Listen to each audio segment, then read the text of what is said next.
उच्च न्यायालय और उच्चतम न्यायालय न्यायाधीश वेतन और सेवा शर्ती संशोधन विधेयक 221, इसके ऊपर मेरे विचार व्यक्त करने के लिए मैं खड़ा हूँ। सभी अंग्रेजी में बोले, मैं जानबूझकर हिंदी में बोलूँगा क्योंकि देश की भाषा, ऐसा मैं सोचता हूँ, उसे संवाद की भाषा।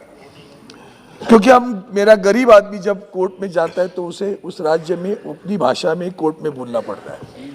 अब आप कह रहे थे जुडिशियल सिस्टम बनाओ, जुडिशियल तो सर्विस बनाओ, तो जुडिशियल सर्विस में अगर क्या होगा, तो जुडिशियल सर्विस में अगर उसको चेन्नई में काम करना है तो उसे तमिल आना पड़ेगा।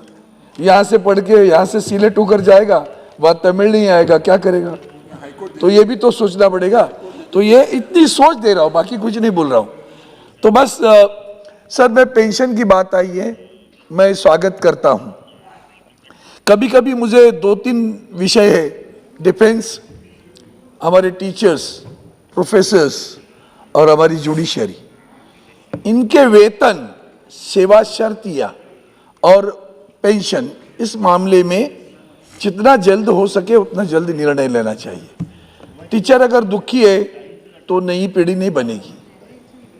तो ये सोचकर जब ये बिल आया तो मैंने उसके मन में सोचा कि जो तत्परता आपने यहाँ दिखाई उसका तो स्वागत करता हूँ, लेकिन वही तत्परता आप ईपीएफ पेंशन के लिए बताएंगे तो बहुत सारा देश, पूरा देश आपको आशीर्वाद देगा। मतलब आपके मंत्रालय के नहीं है, मैं सरकार से बात करता हूँ। सरकार ने अगर ये तत्परता यहाँ बताई है पेंशन वृद्धि करने की, और 80 साल के बाद में, पूरा होने के बाद में जो पेंशन की वृद्धि होगी, अगर कुटुंब पेंशन होगी तो उसमें भी वृद्धि होगी 20%, 40%, 100% जगह, उसी तरह वहाँ भी होना चाहिए। ईपीएफ पेंशन की बात करके करके हम थक गए। मुझे कभी कभी लगता है कि ये सारी चीज़ें हम जब करते तो ये, मेरे पास जो डाटा आया सभी ने बताया, वो अंग्रेजी में कितने लोगों को समझ में आया मुझे नहीं मालूम, लेकिन देश में आज 4.60 करोड़ केसेस पेंडिंग है। न्यायालय में 5,596 पद रिक्त हैं। अब ऐसी स्थिति में हमें न्याय कैसे मिलेगा, वो सबसे पहली बात है। जब हम उनकी वेतन की बात कर रहे हैं, वृद्धि की बात कर रहे हैं, पेंशन की बात कर रहे हैं, न्याय की बात कौन करेगा? आज न्याय मिलता है कि नहीं? अभी सभी ने आदरणीय हमारे परम श्रद्धेय परम पूज्य भारत रत्न डॉक्टर बाबा साहेब आम्बेडकर जी का उल्लेख किया, justice delayed is justice denied कहा, और वो भी कहा कि संविधान जिसके हाथ में उसका इस्तेमाल अगर वो सही ढंग से करते तो संविधान अच्छा है। संविधान बुरा भी हो और अच्छे लोगों के हाथ में हो तो भी वो अच्छा इस्तेमाल करते तो भी संविधान अच्छा है। लेकिन एक बात मुझे याद है, उन्होंने कहा था कि अगर संविधान में गलत लोगों के हाथ में गया और उसका परिणाम दुष्परिणाम होने लगा तो संविधान में जला दूंगा। इसी बात इतनी एगनी उन्होंने बताई थी। लेकिन देश में आज हम देखते हैं कि न्यायालय में जो सारी चीजें कोर्ट में pending cases, supreme court 70,038, high court 58,69,285, lower court 4,94,04,405। तो ये सब देखने के बाद में ऐसा लगता है इतनी केसेस पेंडिंग है, बस तारीख पे तारीख चलती रहती है हमारे यहाँ। क्या गरीब करेगा बताओ मुझे? गरीब को न्याय कैसे मिलेगा, ये पहली बात है। और अब हम देख रहे हैं जो चाहे मर्जी, मतलब कुछ चीजें अभी बैनर्जी साहब ने बताई, कुछ चीजें शशि थरूर जी ने बताई, चौधरी साहब ने भी बोला, चौधरी साहब ने बाहर के देशों के उदाहरण दे दिए। ये सारे उदाहरण जब सामने आते हैं तो मेरा देश कहाँ है? सब तो पूछा तो मुझे लगता है मेरा देश उनके सबसे अच्छा है। लेकिन कॉलेजियम की बात जो आई, बीच में कुछ साल के लिए गड़बड़ हुई थी, फिर दोबारा कॉलेजियम आ गया, तो उसमें एक समय की पाबंदी जो है वो कहीं नहीं है। उसी की वजह है कि हमारे पद रिक्त रहते हैं। जब भी पद रिक्त हुआ तो पद, अगर गवर्नमेंट सर्विसेज में है हम लोग तो किसी को हम डेपुटेशन पे तो भेजते हैं, we deploy depute, either of the things we do, but we are not doing either of the things. और इसीलिए हमारा वेटिंग लिस्ट होना चाहिए था उल्टा, कॉलेजियम के पास एक वेटिंग लिस्ट हो, वो द जजेस who can be who can be appointed as judges in the High Court and the Supreme Court, or who desire to go for that, let them take whatever the exams, interviews, whatever is conducted, let them take it. लेकिन क्या हमें न्याय मिलता है? Sir, मैं बहुत दुख से कहता हूं, हमारे महाराष्ट्र का बॉर्डर इश्यू है, महाराष्ट्र बेळगाव, कारवार, निपाणी, भालकी, बिदर, संविधान ने बताया भाषा के अनुसार प्रांतों की रचना होगी, प्रांतों की रचना हुई, महाराष्ट्र को लड़ना पड़ा। 106 लोगों ने अपनी प्राणाहुति देने के बाद में मई 1960 में 1952 में श्रद्धेय अंबेडकर जी ने संविधान सौंपा 26 जनवरी, और उसके बाद में 1960 में महाराष्ट्र बना, लड़ने के बाद में। अब लड़ने के बाद में बना, कुछ प्रदेश आज भी बाहर है, लेकिन सुप्रीम कोर्ट की तरफ से न्याय नहीं मिलता। कैसे? संघर्ष रास्ते पे आकर किया, आंदोलन किया, उस तरह के आंदोलन नहीं किए, संविधान के तहत आंदोलन किए, सुप्रीम कोर्ट में आए। कितने सालों से केस हमारी पेंडिंग है, किसी को लगता नहीं सदन में, हाँ या ना कहो, कहो तो सही, कुछ भी नहीं कहोगे, चुपचाप बैठोगे, और तब तक दूसरी सरकार को जो तुम्हारी है करके उसे जो भी करना है उसे अनुमति मिलती है। विधान सौदा बनाई गई, बेलगांव को उपराजधानी बनाई गई, महाराष्ट्र में बॉम्बे को मुंबई करने में सालों लगे, बेलगांव का बेलगावी करने में कुछ ही समय में बेलगावी हो गया। यही तो दिखता है डिस्क्रिमिनेशन। और जो डिस्क्रिमिनेशन की बात सब कर रहे थे ना, वही डिस्क्रिमिनेशन की बात मैं कर रहा हूं कि अगर हम कानून लाते हैं, डिस्क्रिमिनेशन क्यों है? बॉम्बे का मुंबई करने में डिस्क्रिमिनेशन। आज भी मुझे कभी कभी लगता है, हम दिल्ली का स्पेलिंग क्यों लिखते हैं दिल्ली का? दिल्ली तो कहते हैं दिल्ली में आया हूं, तो DELHI क्यों लिखते हैं? अंग्रेजों ने गलती की, आज भी हम चालू रखिए, क्यों नहीं सीधा करते उसे? ये जो हमारे ऊपर संस्कार गिरे हैं ना, उससे हम लोग आज भी बाहर नहीं आ रहे हैं। वो न्याय आज तक नहीं मिला। आपने देखा होगा हाल ही में एक नई केस बनी, हमने महाराष्ट्र में सरकार अलग बनी, सरकार जैसे अलग बनी, पिछले 2 सालों में हमने जुडिशरी का जो अनुभव ले रहे, और खास करके देश की जो संस्था है, बड़ी संस्था है जिसका एक देश को गर्व होता है, CBI हो, ED हो, नारकोटिक्स हो, इनकम टैक्स हो, ये सभी संस्थाएं वहां बैठी है, उनको जुडिशरी पावर है। ED तो क्या जो मर्जी आए इसको अंदर डाल देगी, चलो डालो, कौन पूछेगा उसको? कहां है न्याय?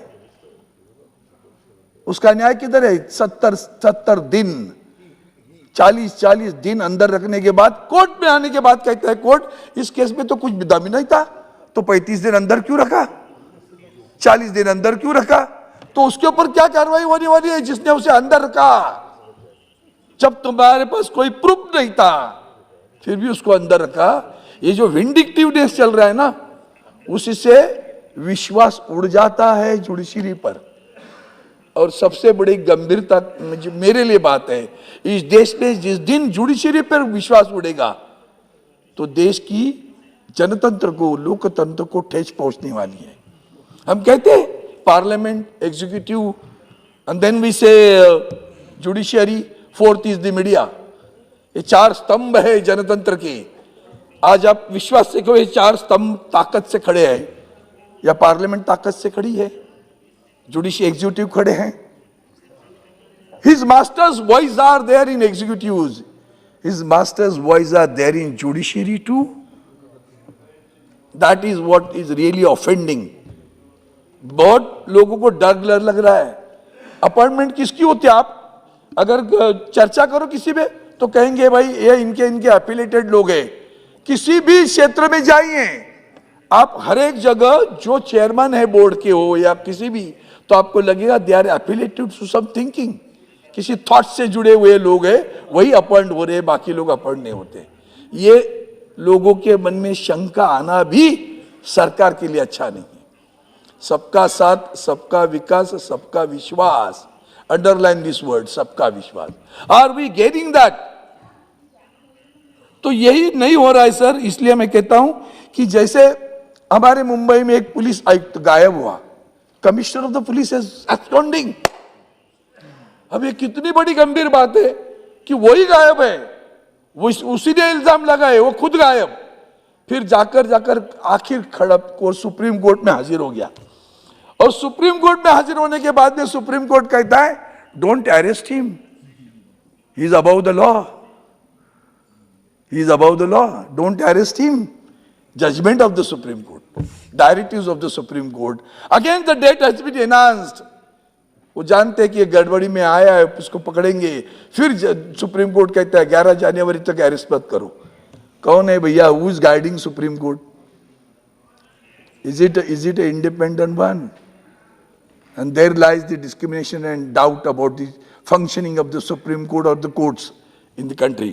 और इसीलिए ये जो संस्थाएं की बात की मैंने, सीमा प्रश्न की बात की, जस्टिस डिलेट की बात की, आप ही ने देखा एक विषय को मैं बहुत गंभीरता से ले रहा हूं, सभी ने वही कहा। वैसे तो मैंने पहले भी देखा था, मैं कई ट्रेड यूनियन में थोड़ा बहुत काम करता था, तो जहां चेयरमैन सर एक आध कंपनी का चेयरमैन, पब्लिक सेक्टर का चेयरमैन अगर रिटायर्ड होता है तो he should not join the company which is against the interest of the old company where he was working. It didn't happen so. ये यहां से बीएसएनएल से निकले और जहां कॉम्पिटिटिव कंपनी वही बीएसएनएल को मारने लगी, उसके जाके अधिकारी बन गए। कूलिंग पार्ट होना चाहिए कि नहीं होना चाहिए? Same thing should be made applicable to the जजेस of the supreme court too. मुझे तो डिवैल्यूशन लग रहा है कि गोगोई जैसे सुप्रीम कोर्ट के जस्टिस राज्यसभा के मेंबर बन जाते हैं, और वो खुद आकर यहां कहते हैं, उन्हें पूछा गया कि क्या आपके सुप्रीम कोर्ट में जाएंगे, किसी मामले में पूछा गया तो उन्होंने कहा नहीं, मुझे नहीं लगता वहां जाके मुझे न्याय मिलेगा। It is his statement. The chief justice of India after retiring and joining as a Rajya Sabha member says I don't have a faith in the supreme Court that they will deliver the justice to me. It means he has experienced something else. He himself may not have delivered the justice. There lies the issue. और इसीलिए मुझे लगता है इस विषय को गंभीरता से लेना चाहिए।